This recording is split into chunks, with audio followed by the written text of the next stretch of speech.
வணக்கம். முதல் எழுத்துகள் மொத்தம் 30ன்னு ஏற்கனவே பார்த்துருக்கேன் இலக்கணத்தில். இந்த முதல் எழுத்துகள் உயிர் 12, உயிர் எழுத்து 12, மெய் எழுத்து 18, மொத்தம் 30ன்னு சொல்லி ஏற்கனவே பார்த்துருக்கோம். ஏன் இதை உயிர் எழுத்துன்னு சொல்கிறோம்னா, எழுத்துகளுடைய ஓசைக்கு உயிர் கொடுப்புது. எழுத்து இங்கேருந்து தான் பிறக்கும்.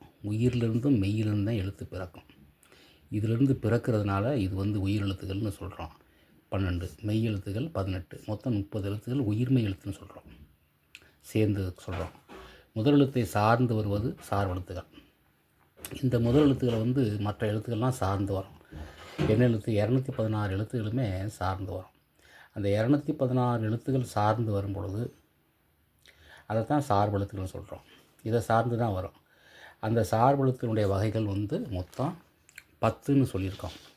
ஏற்கனவே இலக்கணத்தில் படிச்சிருப்பீங்க. உயிர்மெய் எழுத்து, அடுத்து ஆயுதம், உயிரெழுபடை, ஒற்றெழுபடை, குற்றியலுகரம், குற்றியலிகரம், ஐகார குறுக்கம், அவுகார குறுக்கம், ஆயுத குறுக்கம், மகர குறுக்கம். இந்த 10 வகை எழுத்துக்கள் சார்பெழுத்துக்கள்னு சொல்கிறோம். இது சார்பெழுத்துக்கள் எத்தனை வகைப்படும் அப்படின்னு கூட டிஎன்பிசியில் கேள்வி கேட்குறது வழக்கம். 10 வகைப்படும். இதில் மிக முக்கியமானது குற்றியலுகரம். இந்த குற்றியலுகரத்தை இன்றைக்கி பார்க்க போகிறோம். குற்றியலுகரம் இன்றைக்கி வகுப்பில் பார்த்தோம்னா உங்களுக்கு இந்த 10 வகை சார்பெழுத்துகளுமே நான் வரிசையாக ஒன்றா கிளாஸ் நடத்திடுவேன். நீங்கள் எப்போ வேணாலும் தட்டி பார்த்துக்கலாம்.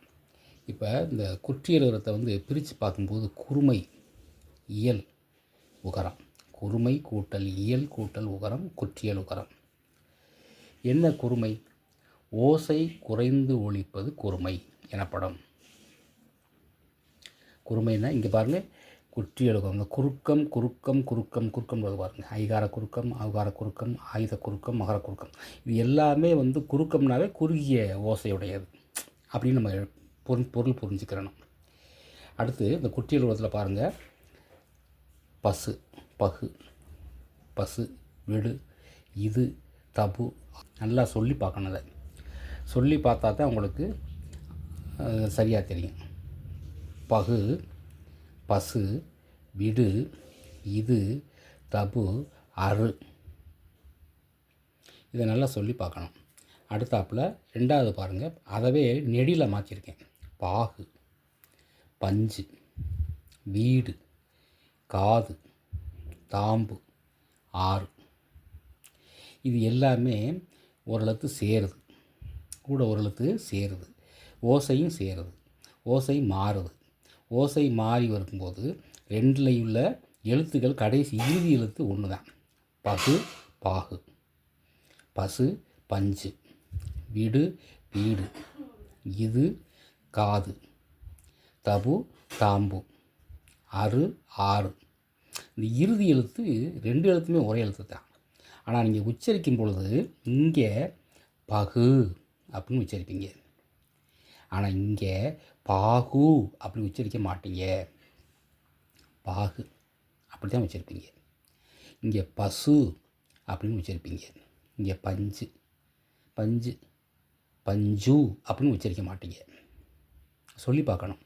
பசு அப்படின்னு உச்சரிப்பீங்க, பஸ் அப்படின்னு உச்சரிக்க மாட்டீங்க. பஸ்ஸுனா பொருள் வேறு மாதிரியாக போயிடும். பசுன்னு தான் உச்சரிப்பீங்க. ஆனால் பஞ்சுவை பஞ்சுன்னு உச்சரிக்க மாட்டீங்க. பஞ்சுன்னு தான் உச்சரிக்கணும். ஆனால் பஞ்சு அப்படி உச்சரிப்பீங்க. வீடு அப்படின்னு இங்கே உச்சரிப்பீங்க.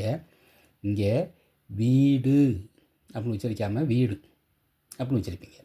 அப்போ இந்த 2 எழுத்தை உச்சரிக்கும் பொழுது இங்கே நெடில் வேறு எழுத்து வரும் பொழுது உச்சரிப்பு மாறுது, ஒலிக்கும் கால அளவு மாறுது. இந்த கூ என்பது என்ன எழுத்து? ஆக்சுவலாக இது உயிர்மெய் எழுத்து. இக்கு கூட்டல் ஊ, கு. இதுதான் இது உயிர்மெய் எழுத்துன்னு சொல்லுவாங்க. உயிரும் மெய்யும் சேர்ந்துருக்கு இந்த கு ஆக்சுவலாக. அப்போ இந்த உயிர்மெய் எழுத்து சேர்ந்துருக்கு. அதே மாதிரி சு, இச்சு கூட்டல் ஊ, சு. அதே மாதிரி டு, இட்டு கூட்டல் ஊ, டு. அதே மாதிரி து, இத்து கூட்டல் ஊ, து. அதே மாதிரி பு, இப்பு கூட்டல் உ, பு. ரு, இர் கூட்டல் உ, ரு. பாருங்கள், கு சு டு து பு ரு, குசுட்டு துபுரு. இந்த 6 எழுத்துக்களுமே குற்றியலுகுற எழுத்துக்கள், மறந்துடக்கூடாது. இந்த 6 எழுத்து தான் இங்கேயும் வந்திருக்கு, இங்கேயும் வந்திருக்கு, மாறி மாறி பாருங்கள். இந்த 6 எழுத்துக்கள் குற்றியலுகுற எழுத்துக்கள். ஆனால் இது ஆக்சுவலாக அது என்ன எழுத்து? உயிர்மெய் எழுத்து.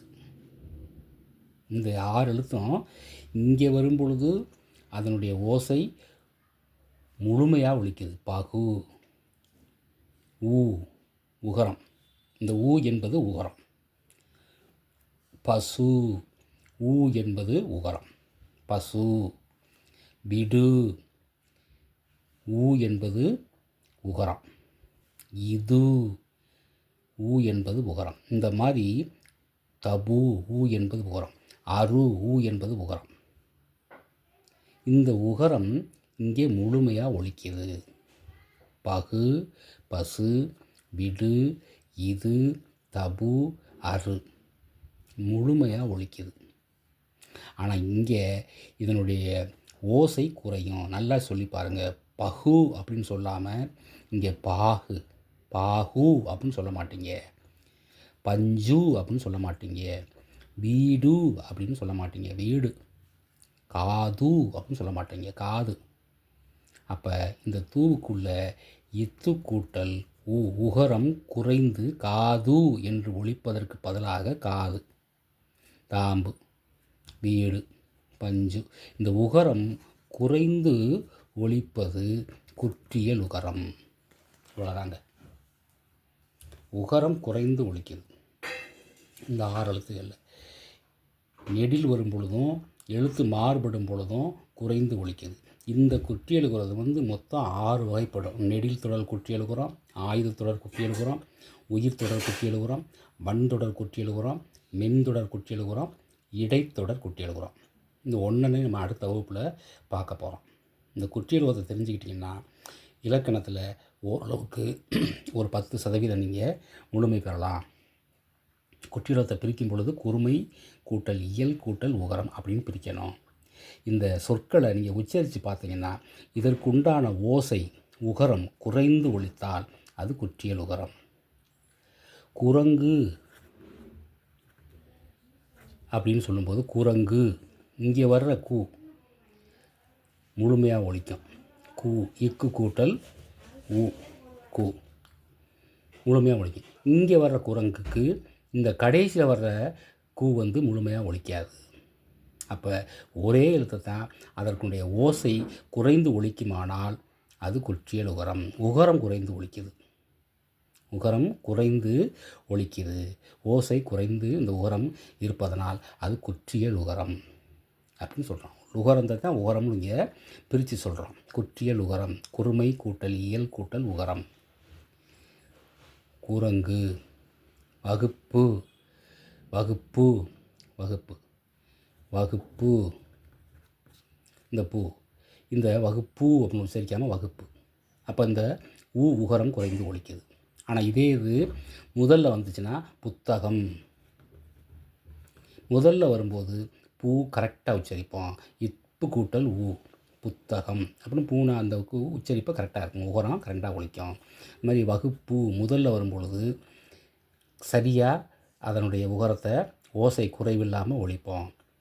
அப்படி ஓசை குறைந்து கடைசியாக வந்தாலும் ஒரு எழுத்துக்கு பின்னால் வந்தாலும் அதை ஓசை குறையும் பொழுது அதனுடைய குறுமை கூட்டல் இயல் கூட்டல் உகரம் என்பது போல குற்றியல் உகரம் என்று சொல்கிறோம்.